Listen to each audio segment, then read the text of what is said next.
Hello guys, আজকে আমি যে ক্লাসটা করাবো সেটা হচ্ছে পাইথনে এই scikit-learn লাইব্রেরি ফাংশনে দিয়ে তোমাদের হচ্ছে আমি দেখাবো ডিবি স্ক্যান মানে ডেনসিটি বেসড স্ক্যান ক্লাস্টারিংটা আজকে আমরা তোমাদেরকে বোঝাবো। এবং এই অ্যালগোরিদমটা প্রথমে আমি বোঝাবো এবং তারপরে সেই অ্যালগোরিদমটাকে কী করে ইমপ্লিমেন্ট করতে হবে scikit-learn পাইথন লাইব্রেরি ফাংশন দিয়ে, সেটাও তোমরা আজকের ভিডিওতে দেখবে। চলো।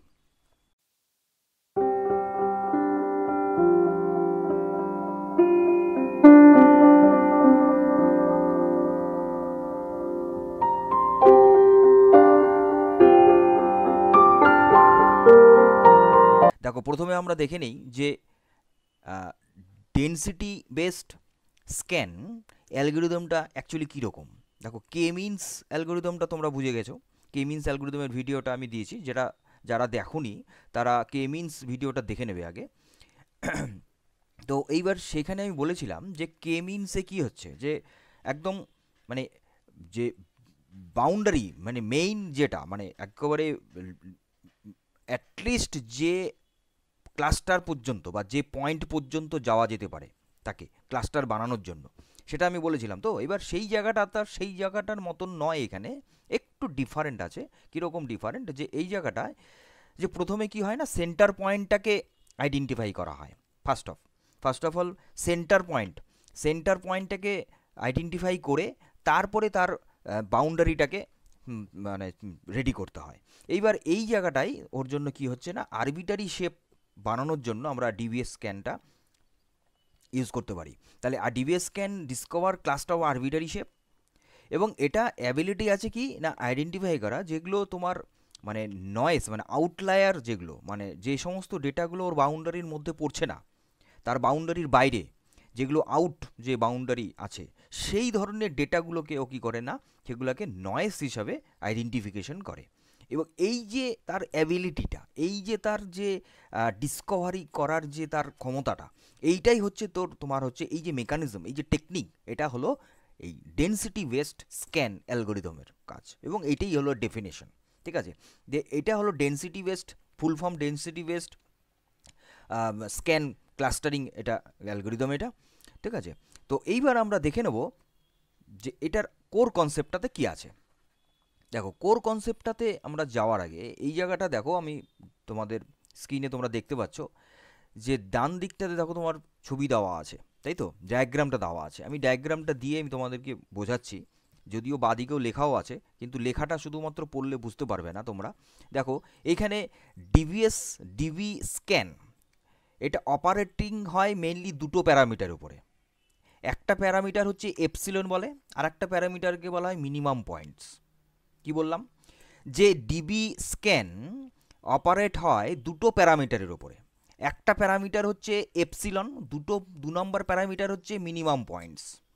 এবার এপসিলন কোনটা আর মিনিমাম পয়েন্টস কোনটা? এপসিলন হচ্ছে তোমরা ডান দিকে যে প্রথম ওপরের ছবিটা দেখতে পাচ্ছ, একদম ওপরে, এই যে আমার মাউস কার্সার দেখতে পাচ্ছ, এই মাউস কার্সারে আমি দেখাচ্ছি এই ছবিটার কথা আমি বলছি। এই ছবিতে একেবারে সেন্টার পয়েন্টে যে রেড কালারের যে সার্কেলটা দেখতে পাচ্ছ, পয়েন্টটা দেখতে পাচ্ছ, এটা হলো একদম সেন্টার পয়েন্ট। মানে একটা সার্কেল যদি আমরা ইমাজিন করি, সার্কেলের একেবারে সেন্টার পয়েন্ট আমরা বার করি, তারপর তার রেডিয়াসটা বার করতে হয়, তাই তো। তাহলে এই যে রেডিয়াসটা, এই যে একটা সেন্টার পয়েন্টকে আইডেন্টিফিকেশন করে তার যে রেডিয়াসটা, মানে সেন্টার থেকে তার কতটা রেডিয়াস হচ্ছে, এটাই হলো এপসিলন। ঠিক আছে, এইবার মিনিমাম পয়েন্টস তাহলে কোনটা? মিনিমাম পয়েন্টস হচ্ছে সেটা যে ওর এই যে এরিয়ার মধ্যে, মানে ওর যে বাউন্ডারির মধ্যে, ওর যে মানে সারাউন্ডিং তার রেডিয়াসের মধ্যে যে সমস্ত পয়েন্টসগুলো থাকবে, সেগুলোকে আমরা বলবো মিনিমাম পয়েন্টস। তাহলে এই দুটো প্যারামিটারের ওপরে ডিবি স্ক্যান অপারেটিং হয়। এরপরে আমরা দেখব যে এই অ্যালগোরিদমটাকে মেইনলি ক্লাসিফাই করা হয় তিনটে ভাগে। কি কি? একটা হয় কোর পয়েন্ট, ঠিক, যেটা আমরা রেড কালারের পয়েন্ট করেছি, একদম সেন্টার পয়েন্ট। দুই হচ্ছে বর্ডার পয়েন্ট, মানে বর্ডারের ওপরে, মানে এই যে দাগটা দেখতে পাচ্ছ, বর্ডার লাইনটা, এই বর্ডার লাইনের ওপরে যদি পয়েন্ট থাকে সেটা বর্ডার পয়েন্টস হচ্ছে। আর একটা হচ্ছে নয়েস পয়েন্টস কোনটা? যদি আউটলায়ার পয়েন্টস, যেটা আমরা ডেফিনেশনে দেখলাম যে আউটলায়ার পয়েন্টসগুলোকে, ডেটাগুলোকে আইডেন্টিফিকেশন করে, যেটাকে নয়েস হিসেবে আমরা বলছি এখানে। তো সেটাই হলো নয়েজ পয়েন্ট, যেটা তোমরা নিচের স্ক্রিনে নিচের ছবিটাতে দেখতে পাচ্ছ, ডায়াগ্রামটাতে আমি এখানে বুঝিয়েছি যে এই যে বাইরে যেটা আছে, এই যে পয়েন্টটা, যেটা আমার মাউস পয়েন্ট দিয়ে আমি দেখাচ্ছি, এই বাইরের পয়েন্টটা হচ্ছে আউটলায়ার পয়েন্ট বা আউটলায়ার ডেটা, যেটা নয়েজ পয়েন্ট হিসেবে ডিনোট করা হচ্ছে। আর এই যে বাউন্ডারি, এই বাউন্ডারিটা তো এপসিলন বাউন্ডারি, মানে এপসিলন রেডিয়াস, তার ভেতরে এই যে সেন্টার পয়েন্ট, এটাই অ্যাকচুয়ালি এপসিলন। এইবার এই যে তার যে বাউন্ডারি রেডিয়াসের মধ্যে যে পয়েন্টগুলো রয়েছে, 8টা পয়েন্ট, এই 8টা পয়েন্ট হচ্ছে মিনিমাম পয়েন্টস। ঠিক আছে, তাহলে এই হলো core concept of DB scan, মানে ডেন্সিটি বেসড স্ক্যান ক্লাস্টারিং অ্যালগোরিদমের। নেক্সট এবার আমরা দেখব যে ডিবি স্ক্যান অ্যালগোরিদমটা কীভাবে কাজ করছে, তার যে ফ্লো চার্টটা, সে ডেটা ফ্লো কী করে ফ্লোয়িং হচ্ছে প্রসেসটা, সেটা আমরা দেখছি। দেখো ডেটা ফ্লো ডায়াগ্রামে ফ্লো চার্টটা খেয়াল করো। প্রথমে আমি স্টার্ট, তারপরে করছি কি যে ইনিশিয়ালাইজ অল পয়েন্টস অ্যাজ আনভিজিটেড। প্রথমে যেগুলো মানে সমস্ত পয়েন্টসগুলোকেই প্রথমে কি করা হচ্ছে, ইনিশিয়ালাইজ করা হচ্ছে, সেটা এখনও পর্যন্ত ভিজিটেড হয়নি, আনভিজিটেড আছে। 2, নেক্সট পরের যে আছে সেই পয়েন্ট কী লিখছি না, ফর ইচ আনভিজিটেড পয়েন্ট পি, প্রত্যেকটা আনভিজিটেড পয়েন্ট এবার ভিজিট, সেটাকে মানে পয়েন্টিং করা হচ্ছে পি দিয়ে, মানে ভিজিট করা হবে এবং একটা করে পয়েন্ট করে দেওয়া হবে, ভিজিট করা হবে, একটা করে পয়েন্ট করে দেওয়া হবে। তাহলে এটা যদি পয়েন্টিং হয়, মানে আমরা যদি পি করতে পারি, কখন আমরা পি করতে পারবো, যখন ভিজিট করব। মানে ভিজিট আমরা কখন করব, মানে ডিবি স্ক্যান, মানে আমরা বলতে ডিবি স্ক্যান কখন করবে, ডিবি স্ক্যান তখনই করবে যে যদি তার এরিয়ার মধ্যে থাকে, তাই তো মেইন কোর কনসেপ্টটা তো আমরা তাই দেখলাম।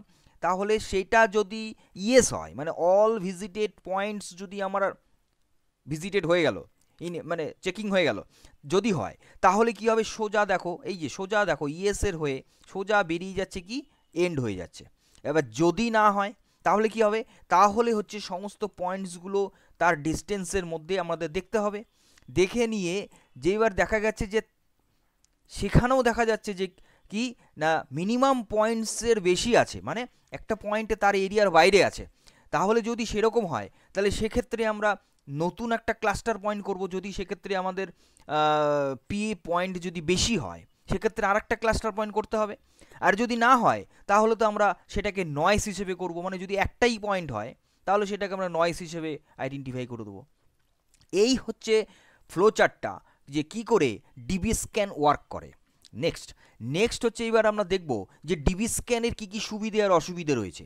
দেখো সুবিধেগুলো কী কী, সুবিধে এতক্ষণ ধরে আমাদের এই অ্যালগোরিদমটা পড়ে আমরা স্টাডি করে যতটুকু বুঝতে পারলাম, যে এখানে তার যে মানে আরবিটারি শেপটা ক্লাস্টারের, সেটা খুব ভালোভাবে দেওয়া যেতে পারে এবং তার মেজারমেন্ট খুব নিখুঁতভাবে করা যেতে পারে।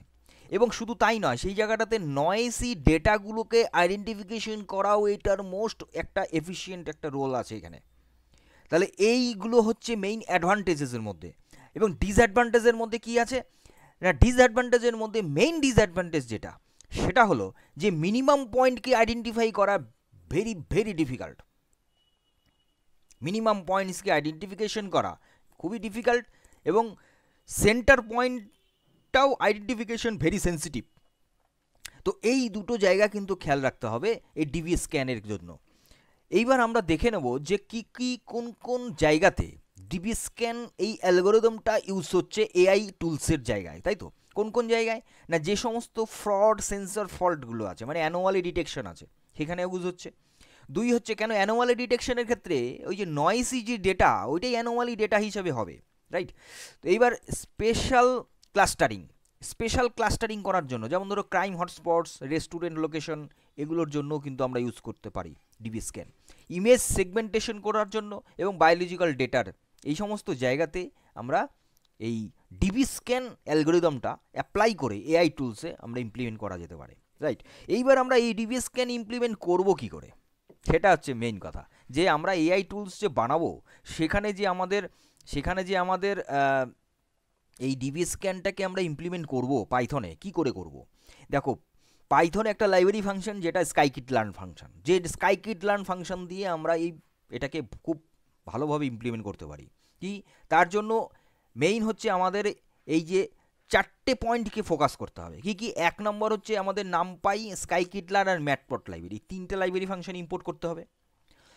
তারপরে কি হবে না, তার যে ফ্রেমটা দেখো এখানে কিন্তু মানে মুন শেপের মতন হয়েছে।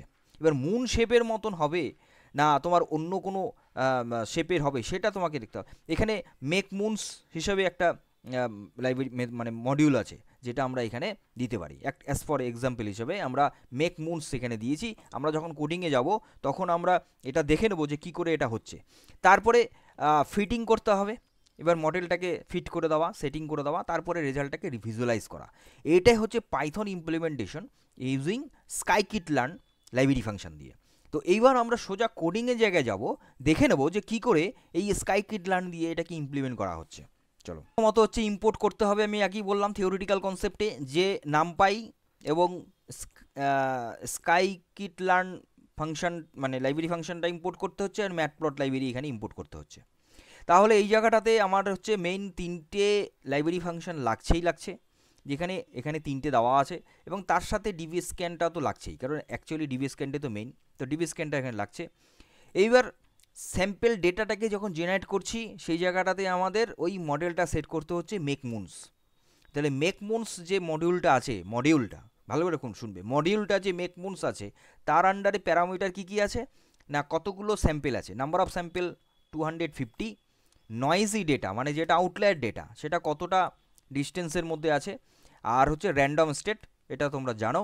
তারপরে হচ্ছে অ্যাপ্লাই, এবার যখন এটাকে অ্যাপ্লাই করা হচ্ছে এই ডেটাটাকে তখন কি হচ্ছে না এপসিলন পয়েন্টটাকে মানে রেডিয়াস পয়েন্টটাকে নিতে হচ্ছে, আর মিনিমাম স্যাম্পলসটাকে নিতে হচ্ছে, মানে 5টা পয়েন্ট মিনিমাম আছে এটা ধরে নিতে হচ্ছে। ক্লাস্টারিং এবার হচ্ছে সেটা ফিটিং হচ্ছে অ্যাকচুয়ালি ওই এক্সটা, আর তারপরে ভিজুয়ালাইজ হচ্ছে। এবার ভিজুয়ালাইজ হওয়ার জন্য এটা টোটালটাই ম্যাটপ্লট লাইব্রেরির কেরামতি আছে এখানে, যেখানে টোটালটাই ম্যাটপ্লট লাইব্রেরির কোডিং আছে। তোমরা যারা ম্যাটপ্লট লাইব্রেরি ভিডিওটা আমার দেখোনি তাকে বলবো যে তোমরা ম্যাটপ্লট লাইব্রেরি ভিডিওটা দেখো, নামপাই ভিডিওটা দেখো, দেখে তারপরে তোমরা কিন্তু স্কাইকিট-লার্ন মেথডটা মানে এই ভিডিওগুলো দেখবে, তাহলেই বুঝতে পারবে, নাহলে কিন্তু বুঝতে পারবে না। তাহলে এটা হচ্ছে ডিবি স্ক্যানের implementation in scikit-learn Python library function দিয়ে। এবার এটা রান করে আমরা দেখব যে এটার আউটপুট কেমন আসছে, যেটা তোমরা থিওরিটিক্যাল স্ক্রিনে তোমরা দেখলে আউটপুট ওরকমই আসবে। দেখো,